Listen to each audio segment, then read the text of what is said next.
ఇప్పటికైనా మీ పద్ధతి మార్చుకోండి, మీ వాళ్ళకి చెప్పండి, ఈ దౌర్జన్యాలు ఇవి పనిచేయవు, మంచిది కాదు.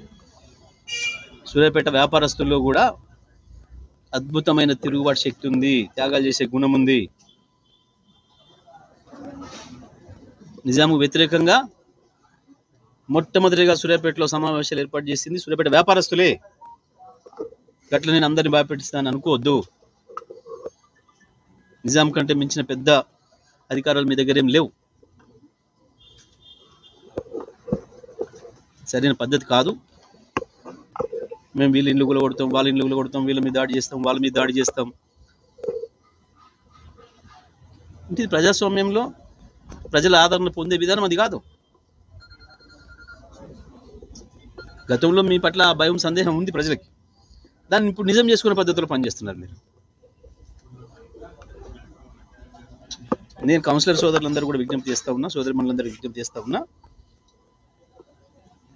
సరైనది కాదు.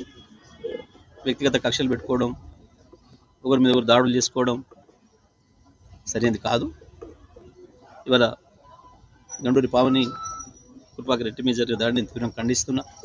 ఇదే సందర్భంలో ఆమెకు ధైర్యం చెప్పడానికి ఇక్కడికి వచ్చిన మా సీనియర్ నాయకుడు వై వెంకటేశ్వర్ గారు, దాదాపు 70 సంవత్సరాల వయసులో పెద్ద మనిషి.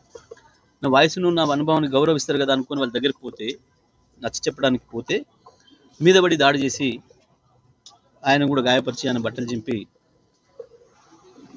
దుర్మార్గంగా ప్రవర్తించారు. మరి నేను తెలుసుకున్న అన్నపూర్ణ వాళ్ళ బంధువులు చనిపోతుంటే పోయేది మధ్యలో తెలిసి వెనక్కొచ్చి తన తోటి మహిళ కౌన్సిలర్ ధైర్యం చెప్పాలి, ఊరటనివ్వాలని చెప్పి వస్తే అన్నపూర్ణ పైన దాడి చేసుడు, వాళ్ళ ఆమె వెంట వచ్చిన కార్యకర్తలపైన దాడి చేయడం ఇది మంచిది కాదు. నేను సూర్యాపేట ప్రజలందరూ కూడా విజ్ఞప్తి చేస్తా ఉన్నా, అన్ని పరిశీలించండి, గమనించండి ఏం జరుగుతుందో. గత 10 సంవత్సరాలు సూర్యాపేట ఎంత ప్రశాంతంగా ఉందో అందరికీ తెలుసు. కానీ ఆ ప్రశాంతతను చెడగొడతాం, ఇక్కడ ఏందో అల్లరి చేస్తాం, ఏందో చేస్తామని అనుకుంటే మంచిది కాదు. అది సాగనివ్వరు, సూర్యాపేట ప్రజలు కూడా ఒప్పుకోరు. కాబట్టి ఇప్పటికైనా ఇటువంటి మానుకోవాలి. కేసులు, పోలీసులు వీళ్ళ మీద ఆధారపడి పనిచేసే విధానం కూడా మంచిది కాదు. నేను కేసులు పెట్టొద్దని చెప్తా ఉన్నా ప్రతి సందర్భంలో. కొట్టుకోవడాలు, కేసులు పెట్టుకోవడాలు సరైనది కాదు, అది అభివృద్ధికి ఆటంకం అవుతుంది. ఇది కేవలం ఫ్యూడల్ లక్షణం, ఫ్యూడల్ విధానం. ప్రజల మధ్యన ఘర్షణలు పెట్టడం అనేది అది భూస్వాముల లక్షణం, అభివృద్ధి నిరోధకుల లక్షణం. కాబట్టి అది సరైనది కాదు, వద్దు అని చెప్తా ఉన్నది. ఇప్పటికైనా జరిగిన తప్పులు తెలుసుకొని కౌన్సిలర్లు ఇప్పుడు కూడా అందరూ కూడా కలిసి పనిచేసి సూర్యాపేట పట్టణ అభివృద్ధి పైన దృష్టి పెట్టండి, పచ్చదనం పైన, పరిశుభ్రత పైన దృష్టి పెట్టండి. ఇది మన సూర్యాపేట, మన పిల్లలకు ఒక మంచి వాతావరణం ఇవ్వాల్సింది మన పైన బాధ్యత అది. కాబట్టి ఇప్పటికైనా అందరూ కూడా ఆలోచించుకొని ఆ పద్ధతుల్లో మళ్ళీ కలిసిమెలిసి ఉండడానికి ప్రయత్నం చేయాలని చెప్పి నేను గౌరవ కౌన్సిలర్లు, సోదరిమణులందరూ కూడా చెప్తా ఉన్నా. నిజమే, ఒక సందర్భం వచ్చింది, ఒకరి అభిప్రాయం ఇంకొకరికి ఉండాలని లేదు, ఎవరి అభిప్రాయం వాళ్ళు వ్యక్తీకరిస్తారు. ప్రజాస్వామ్యంలో గొప్పతనమే అది.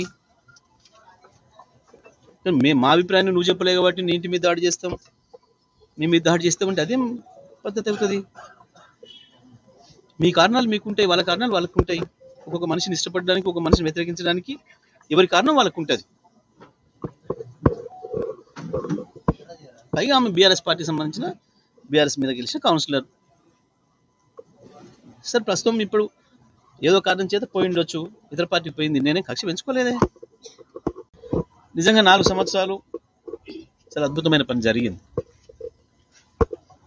కరోనా వచ్చిన సందర్భంలో ఆమె భయపడకుండా మున్సిపల్ కార్మికుల్ని, సిబ్బందిని, అధికారులని అందరిని మెట్టబెట్టుకొని లాక్డౌన్ సందర్భంలో కూడా బజారు తిరిగి వాళ్ళకి ధైర్యం ఇచ్చి పారిశుద్ధ్యం విషయంలో అద్భుతంగా పనిచేసి జాతీయ అవార్డు కూడా తీసుకొచ్చారు. మన సూర్యాపేట కార్మికులకి జాతీయ అవార్డు వచ్చి కేంద్రంలో సన్మానం కూడా జరిగింది, కేంద్ర ప్రభుత్వం చెప్తారు. వరదలు వచ్చిన సందర్భంలో కూడా ఒక మహిళ అనేది చూసుకోకుండా భయపడకుండా ఇతరులు ఎవరో వెనకాల ఉండాలన్న ఆలోచన కూడా లేకుండా మున్సిపాలిటీ విషయంలో ఎప్పుడు కూడా తన భర్త ప్రమేయం కూడా లేకుండా మంచి పని చేశారు. ఆనాడు కౌన్సిలర్లు అందరూ కూడా అభినందించారు, వెంట ఉన్నారు. పార్టీలకు అతీతంగానే అభివృద్ధి జరిగింది. ఏ ఒక్క మున్సిపల్ సమావేశంలో కూడా ఒక చిన్న గందరగోళం కానీ ఒక రగడ కానీ జరగలేదు. ప్రశాంతంగా నడిచింది. మొన్న ఆకస్మికంగా పైన అధికారం మారిందని చెప్పి అధికారాన్ని ఉపయోగించి ఏదో చేస్తామని చెప్పి కాంగ్రెస్, బీజేపీ, బీఎస్పీ 3 పార్టీలు కలిసి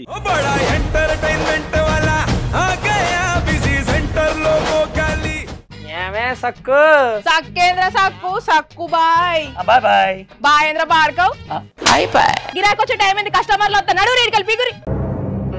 కస్టమర్లు వస్తున్నారు కదా, మాత్రం పొగరు ఉంటది. మరి తగ్గించేద్దాం పొగర్ని. డబ్బులు కట్టేస్తావేంటి కొంప తీసి? లేదు, కస్టమర్లు ఆపేద్దాం. పదా మరి మన బిజినెస్ స్టార్ట్ చేద్దాం.